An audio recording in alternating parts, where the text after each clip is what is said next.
Maker series part 3. Green wallpaper അടിച്ച് വോളൊക്കെ സെറ്റാക്കി. പക്ഷേ ഈ റെഡ് കർട്ടൻ അതൊരു ചേർച്ചക്കുറവില്ലേ? മാറ്റിയേക്കാം. ഇപ്പൊ കിടക്കുന്ന കർട്ടൻ ഡബിൾ ലെയർ ആണ്. അതിന്റെ ബാക്കിലത്തെ വൈറ്റ് ലെയർ ഞാൻ മാറ്റിയിട്ടില്ല. അതിന് കാരണം ഇനി ഇടാൻ പോകുന്ന കർട്ടൻ ബ്ലൈൻഡ് ആയിട്ടൊന്നും വർക്ക് ചെയ്യത്തില്ല. അപ്പൊ പിന്നെ 2 ലെയർ കിടന്ന കുറച്ച് കട്ടി കാണുമല്ലോ. ദേ ഇതാണ് നമ്മുടെ കർട്ടൻ.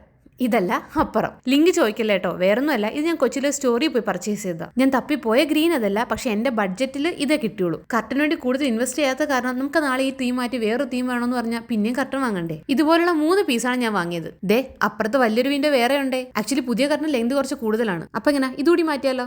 1 2 3. ഒന്നും മാറിയില്ലല്ലേ? മാറൂല.